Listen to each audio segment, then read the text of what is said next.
Welcome. I'm Kinetic Symphony.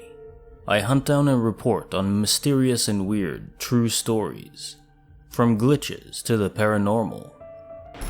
Case file number 14, written by user Todd XXX123, describes a few recent events where his wife appears to be interacting subtly with the world, proving a part of her remains with him and their son.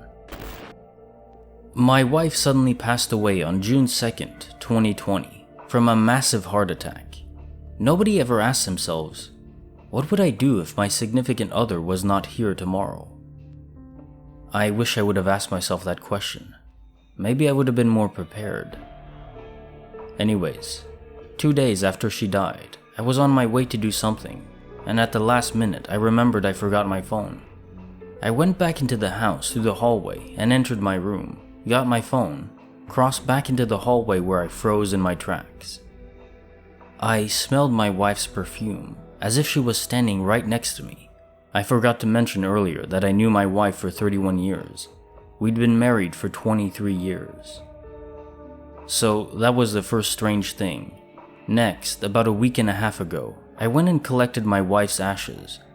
Back home, I placed them on the coffee table in the living room.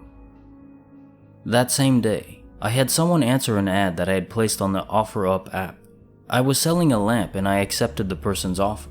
The guy showed up at about 5:30 p.m. and bought the lamp. While he was here, he asked if I was selling anything else and I replied, yes, I have a chandelier hanging up in the back of the garage that's for sale as well. I got it down while telling him that I also have a gas-powered skateboard for sale. It's in the house all boxed up because it's currently listed on eBay.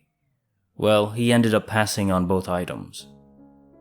A few hours later, I received a notification on my Instagram page that someone had liked a few of my posts. The person had liked 2 pictures I posted, which is not altogether uncommon.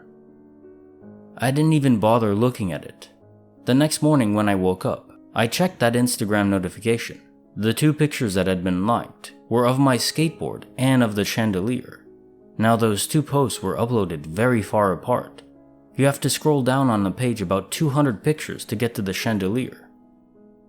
The name of the account that left the likes on those photos was Carrie Mill, which is my wife's maiden name. I clicked on the account, and one of the people that follow her was her niece. Another person that follows her was a manager at an apartment building that we used to live in. That's weird, right? So I searched some of my wife's old paperwork looking for the password to her Instagram account. After a while, I found it. Logging into her account, went to her settings and looked at the login activity. The only time that her account had been accessed was from our IP address. What the hell? The next odd thing happened last night at about 3 a.m. Here I am sitting at my computer in my room, and the dog comes in, stops at the foot of the bed, looks up like she's getting ready to jump up, but she doesn't. Instead, she just sits there, staring up at nothing and starts wagging her tail and twisting her head back and forth like someone is scratching behind her ears. This goes on for about a minute or so. The last thing. Today my son was filling out an application for a student grant for school on his phone. When he was done, he scrolled to the bottom of the page to make sure he didn't miss anything. At the bottom of the app, it says either how many people have used this app before or when it was last used. Well, at the bottom of the app, it said it was last used on December 31st, 1969. This was my wife's birthday. I wish I was making this up, but I'm genuinely not. I just want to thank everyone for their comments and support. It really has helped me tremendously. I even want to thank the ones that don't believe this story or are skeptical of it. Just thanks for reading.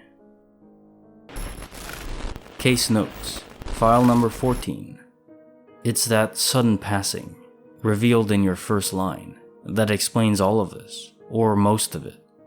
If someone passes away in a moment where they can't place any of their affairs in order, they simply can't leave, cross over completely to another reality, their remnant essence sticks around, endures, it persists in a way to help or comfort, or just to be with those that they loved. It's like trying to separate water from salt. It takes tremendous energy and time. Your wife, at least a part of her, is still with you and your son. She wants the best for you both. But don't be sad. I firmly believe that when we die, the bulk of our essence, our consciousness, does transmit to other versions of ourselves, usually identical in the nearly infinite alternate universes out there. Your wife's echo is still in this reality with you, but her full self is also there, still living life in a different universe, probably telling her son that that gas-powered skateboard is just too dangerous to play on. Case file number 15. Written by user KasperSorensen. Witness many shadow people or spirits, humans appearing in a disused building where they shouldn't be living, making strange movements and gestures. So this happened a long time ago, when I was about 7 or 8. My grandmother had died, and my family decided to throw a fundraiser, which was more like a party to raise money for a cancer charity. The event was held in a part of the hospital grounds which were formerly the living quarters of nurses, /social club, /laundromat, and a home for people suffering from dementia. As I recall, only the social club and laundromat were still operational at that time, and as my mom was a nurse at the hospital, as was also my recently deceased grandmother, it only seemed fitting to hold the event there.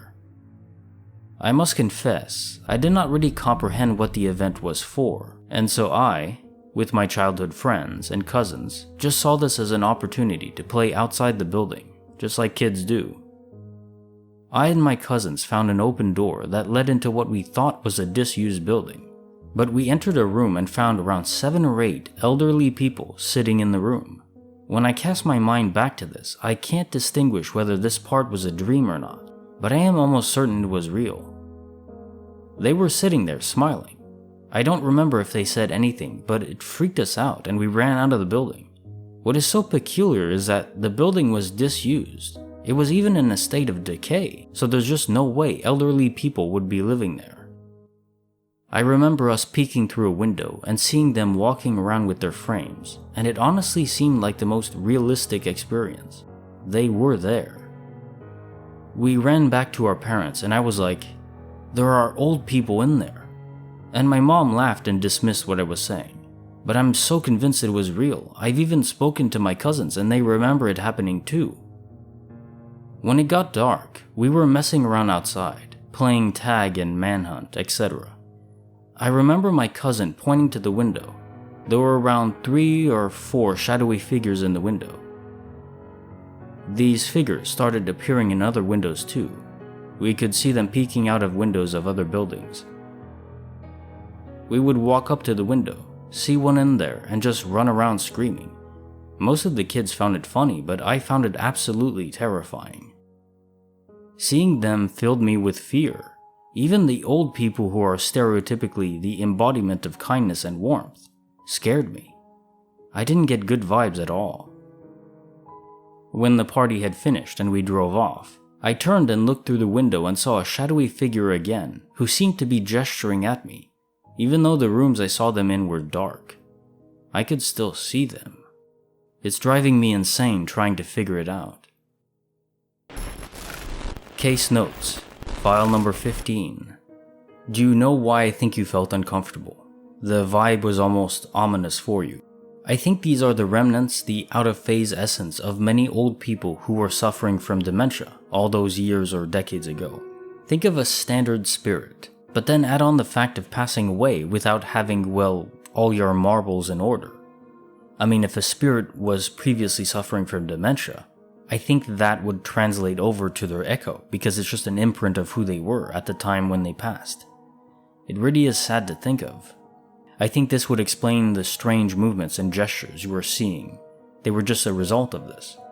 I doubt it was malice. I think they didn't clearly understand what they were, or even who they were, before they died. I want to wish everyone a happy and wonderful Christmas, and happy holidays. Stay frosty out there.